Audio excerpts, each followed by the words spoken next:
Vamos a ver ahora este caso, que vamos a tener lo siguiente, ¿no? Vamos a tener un campo de fuerzas, F, como el que ustedes ven acá, donde tenemos a su vez las componentes o las derivadas parciales de F, de una función F minúscula, respecto de X y respecto de Y, ¿sí?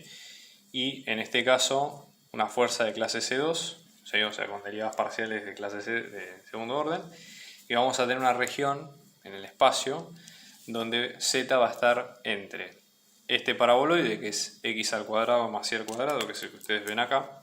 También vamos a marcarlo acá como paraboloide. Y después tenemos un plano constante con h, que es h mayor a 0. Y acá lo que se sabe es que la integral de flujo, ¿sí?, a lo largo de esta superficie nos va a dar como 10pi. Entonces la idea sería con estos datos encontrar cuánto vale h, que es efectivamente el campo de la función, ¿no? Entonces, esto se puede pensar de varias maneras, ¿no? Pero es bastante sospechoso que a nosotros nos den, como para pensar, ¿no?, un flujo de una superficie, siendo que la superficie, si uno se la imagina, se podría resolver bastante más sencillamente con una integral de tipo Gauss, por ejemplo. Vamos a imaginarnos un poco, dibujando el problema, cómo queda esto en ese sentido, ¿no? Fíjense, lo que vamos a tener en este caso, que tenemos las tres variables x y z, ¿sí? Entonces la idea sería, por ejemplo, en este caso, vamos a pensarlo de la siguiente forma. Nosotros tenemos un paraboloide, ¿no? El paraboloide tiene la simetría común y corriente respecto de, ¿sí?, el eje Z, ¿no? Acá tenemos el cuerpo y después las partes de las tapas. Y Z igual a H es justamente la tapa. Nosotros tenemos en cuenta esto, ¿no? Acá lo que nos dice es que vamos a hacer el flujo imaginándonos que está orientado en este sentido, en el sentido hacia afuera del paraboloide. Con lo cual, pensando esto como un cuerpo completo, lo que nosotros vamos a tener es que podríamos aplicar el teorema de Gauss, ¿sí?, que si ustedes van a la hoja de fórmulas que dejamos abajo en la descripción del video, está en el inciso 31, ¿sí?, donde básicamente lo que van a tener es la integral a lo largo de la superficie de f por diferencial de superficie, que esto se puede calcular como la integral triple de volumen de la divergencia de ese campo, ¿ok?, por el diferencial de volumen de la región, con lo cual estaría buenísimo. En realidad en este caso tenemos que pensar que de este volumen, ¿sí?, esta superficie sería el borde del volumen, la envoltura. En este caso esta envoltura, si a este plano lo llamamos superficie 1 y al paraboloide como superficie 2, eso sería la cuenta en cuestión. Entonces el volumen nos va a quedar como superficie 1 unión con la superficie 2. A ver. Entonces esa sería, digamos, la cuenta en definitiva. Entonces Gauss tiene que cumplir, como ustedes ven en el teorema, varias condiciones. Por ejemplo, que el campo sea de clase C2, que acá en este caso lo es, así que buenísimo. Tiene que ser un dominio abierto y aparte todas las superficies, como en este caso las superficies o los trozos de superficie que son la envoltura, tienen que estar orientados en forma externa. Así que esta parte lo cumple, no hay problema, ¿está bien? Entonces, lo bueno de esto es que Gauss nos permite plantear esto de la siguiente manera, ¿no? Vamos a tener la integral a lo largo del borde, ¿sí?, de este campo, que esto nos queda como la integral triple, ¿sí?, de volumen de la divergencia de f por el diferencial de volumen, ¿sí?, que esto va a ser la integral sobre la superficie 1, que es esta tapa, ¿sí?, más la integral de la superficie 2, que es la que a nosotros nos interesa sacar. Lo que nosotros tenemos como dato es que esta integral, ¿sí?, que es la que nosotros queremos sacar, ya sabemos cuánto vale, ¿sí?, que vale en este caso 10pi, así que lo que faltaría calcular en este caso es, bueno, resolver toda esta ecuación, ¿sí?, y después despejar cuánto vale el campo H o el plano H, ¿no? Entonces vamos a tener en cuenta lo siguiente. Primero, ¿sí?, vamos a hallar o parametrizar la región, ¿sí?, o los límites de integración del volumen que vamos a trabajar, ¿no? Hasta ahora sabemos que z está entre h y x al cuadrado más y al cuadrado, que es el paraboloide, con lo cual conviene usar, como siempre, las coordenadas cilíndricas. Son como las más populares que aparecen en este caso, ¿no? X, que va a quedar como r por coseno de tita, y que va a quedar como r por seno de tita, y z como z. Entonces en este caso x al cuadrado más y al cuadrado es r cuadrado, y el jacobiano que nos queda como r, ¿está bien? Entonces esto nos va a quedar que z va a estar entre r, ¿sí?, y h. Después la idea sería tratar de ver cuánto vale el parámetro de r. Entonces hacemos la superficie 1, que es z igual a r al cuadrado, intersección con la superficie 2, que es z es igual al plano de h. Entonces vamos a tener r al cuadrado, que nos va a quedar como h, con lo cual r nos tiene que dar como la raíz de h, por lo tanto r va a estar entre la raíz de h y 0. Y después, como el problema no indica otra cosa, es decir, entendemos que es toda la revolución completa, lo que vamos a entender es que θ va a estar entre 0 y 2pi. ¿Está bien? O sea que ahí tenemos los límites de integración. Vamos a ver ahora entonces, una vez que tenemos esto para el volumen, ¿sí?, vamos a ver ahora cuánto nos queda el gradiente de la función. Entonces, el gradiente, ¿sí?, o mejor dicho, el nabla por el campo f, que en este caso esto va a quedar como la derivada respecto de x, derivada respecto de y derivada respecto de z, todo esto por la función f. Recuerden que siempre hablamos de p, q y r. Entonces esto vamos a tener p, q y r, y al hacer este producto tenemos la derivada parcial de p respecto de x, más la de q respecto de y, más la de r respecto de z, ¿no? Si observamos, ¿no?, en este caso vamos a tener, esta es la de, en este caso, la de p, esta es la de q y esta es la de r, ¿ok? Con lo cual, fíjense lo siguiente. Si nosotros buscamos, para que se entienda la idea, ¿no?, si nosotros buscamos la derivada de p respecto de y, tenemos que derivar toda esta cuenta. Y acá hay un pequeño dato, que esto es no menor, ¿no? Nosotros cuando derivamos p respecto de x vamos a derivar término a término, por ejemplo el primero, el segundo, el último. Y en este caso, esta derivada nos quedaría la derivada cruzada de y respecto de x, ¿sí? Entonces, nada, por las dudas, como para que se entienda hacia dónde apuntamos. Fíjense, esta derivada nos queda 2 más 0, más la derivada primero respecto de y luego respecto de x. Seguimos con la de q, que la de q respecto de y nos queda 3 menos 0 menos f derivada respecto de x y luego respecto de y. Y la derivada de r respecto de z, que como no tenemos z, vale 0, ¿sí?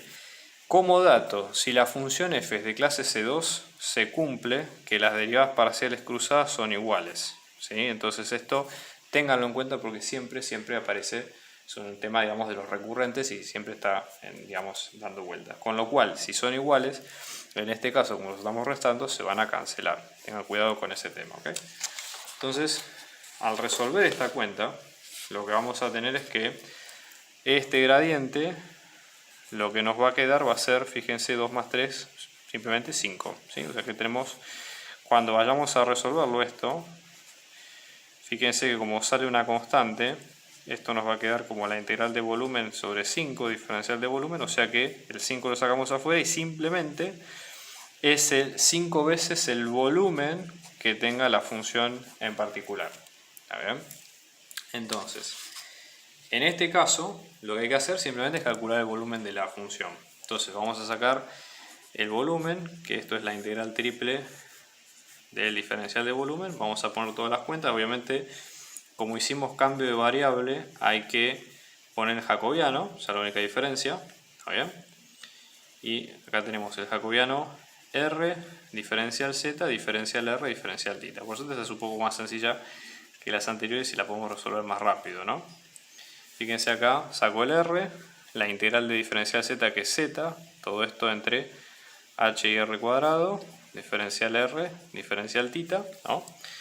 Venimos acá, entre 0 y 2pi, después tenemos la integral entre 0 y raíz de h de r, todo esto por h menos r cuadrado, diferencial r, diferencial θ, o sea que tenemos la integral entre 0 y 2pi de la integral entre 0 y raíz de h de r por h menos r cubo, ¿sí?